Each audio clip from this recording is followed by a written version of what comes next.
Good day from Ho Chi Minh City. Early October, we released our strategy report for the month titled Stay Defensive.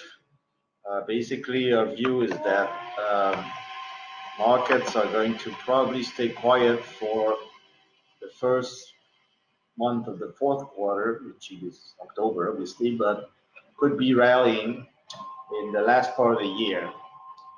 We did some work this month on banks, global banks. We show here on the slide that the global banks have not done well at all so far in the last year, especially since the beginning of the year. Stock prices returns are negative. But if you had been invested in Vietnam, you would have seen, which I'm going to show on some slide here, but anyway, it's not showing, that Vietnamese banks have outperformed global banks so far this year. Some of the banks we follow are up 20 to 30% year to date. The only ones that sort of matches that is JP Morgan, which is up about 8% as of the end of September.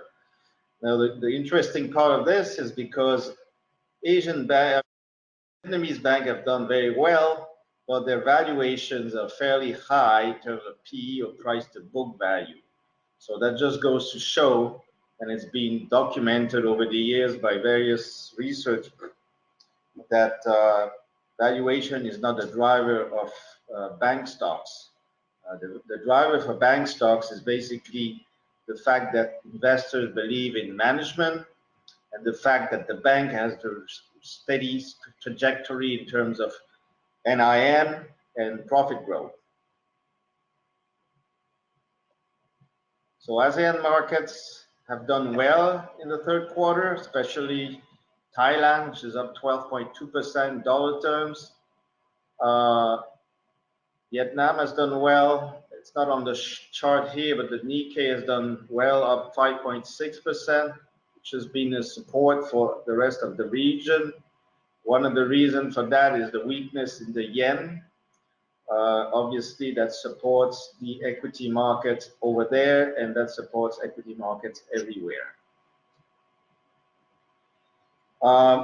So let's go back to banks for a second. In Vietnam, we expect that in the next few years there will be more consolidation in the sector because there are too many banks, and most of them cannot fulfill the requirements of Basel II. I'm not sure how it's going to come about and what is the timing of that, but it's something that's going to happen. We've seen it in Malaysia and Thailand, in Indonesia in the last couple of decades. So here it's going to happen. Well, it's you choose your pick, but I'm not sure what the timing is. In terms of the economy, GDP growth has slowed in line with our expectation. 6.9% the third quarter, year over year. Basically, we expect GDP growth to trend to about 6.8 to 6.9% for the whole year, and probably decelerate a bit in 2019. A couple of reasons for that. One of them is obviously this China-US trade war, and the second of it is rising inflation that puts pressure on consumers' disposable income. So on this chart number 10, we see that interbank market rates have gone up in Vietnam, obviously due to the Fed raising rates, the possible end of QE in Europe, and eventually in Japan. So it's pushing rates higher everywhere in this planet. In fact, 10-year US rates jumped to 3.25% yesterday. I mean, not yesterday, on Friday, due to pressure on inflation. So the VN index surpasses 1,000 in September. Foreigners were less selling than prior months. And have even turned buyers in many sessions. So evidently what they're looking for is stocks that can benefit from this trade war, and we highlight textile and seafood as some of those sectors that could be interesting in that case. In fact, we see on on this chart 13 that some of these stocks have gone up quite a bit already in September. TNG is up 43%, TCM is up 28%. Liquidity improved quite dramatically than in the first few months of the summer. So that's a good sign for the market. As we see on chart 14, volumes have come back up a little bit, especially in certain sectors like the industrial sector and the banking sector. We think that we maintain our outlook for the VN index between 960 and 1040. We're right now about 1010 or something. So we think there's a bit of upside, but after that's going to be pretty flat until the end of November or so. As I mentioned earlier, we expect a rally in December because of portfolio positioning and hedge funds underperforming. They need performance, and when the month of December happens, they try to push markets up. Would that help the VN index? I'm not so sure, but it will certainly help the other regional index as well as European and the S&P. So one of the news this week was that the FTSE said that they would try to put Vietnam into one of their indexes by March 2020 or at the latest September 2020. Vietnam has met the criteria for what they call secondary emerging basket. So it should be a given, but it's still in 2 years almost, so it's not for tomorrow. But positioning will probably start happening fairly soon.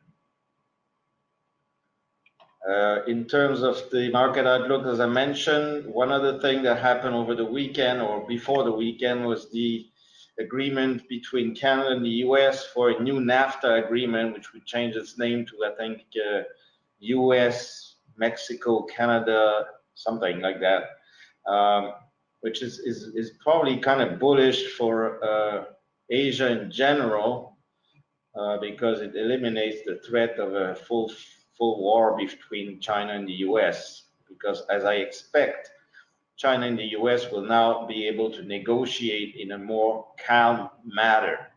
So as a result, the PBOC dropped its reserve requirement ratio by 1% over the weekend to try to alleviate the continuous drop in the stock market, which obviously hasn't happened since the Shanghai exchange today. Shanghai A shares today are down 3%. But the bottom line is that relations are improving globally. Mr. T in the US, I call him Mr. T, well, it's Mr. Trump, obviously, has done some work to improve relationship with his two neighbors. He has done some work to improve relationship with Europe.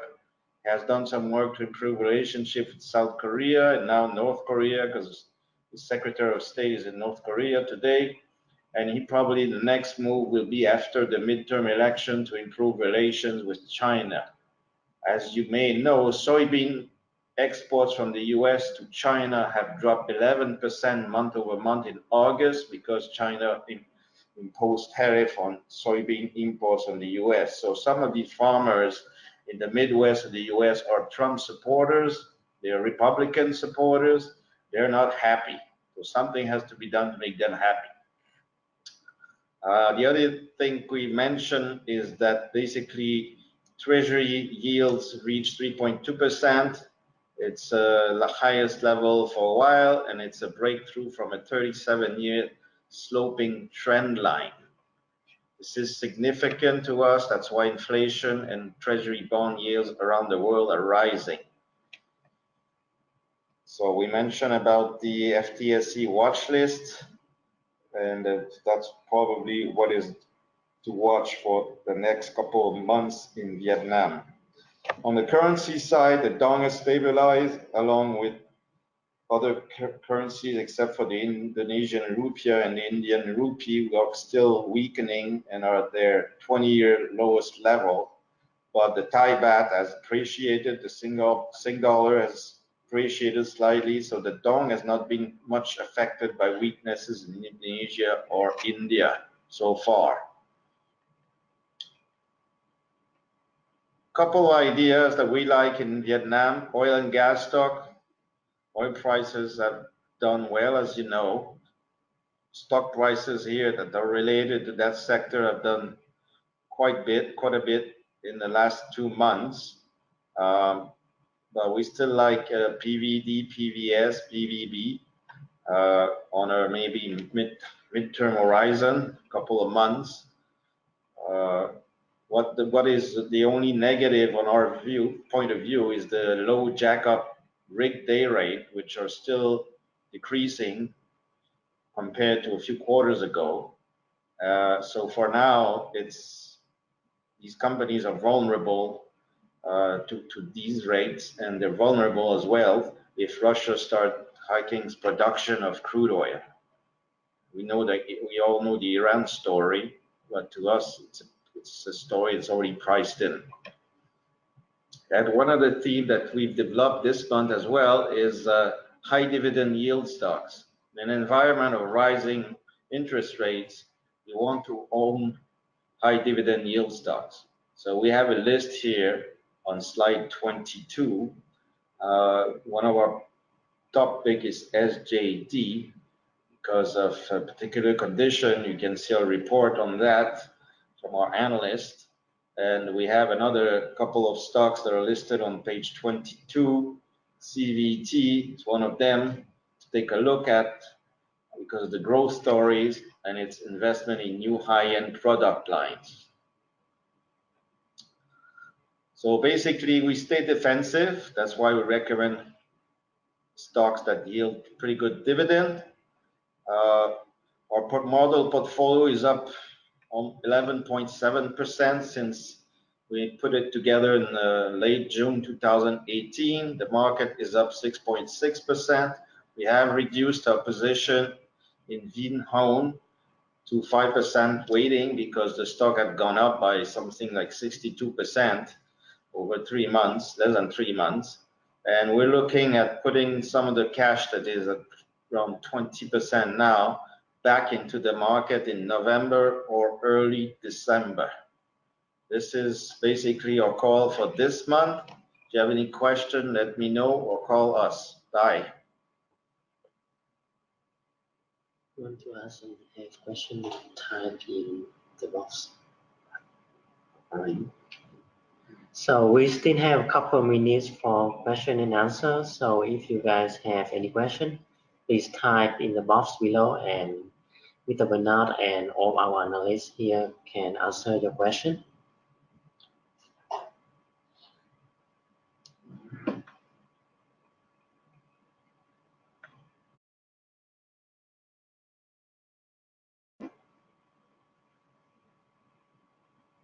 We give you guys a few minutes for question if you guys have any.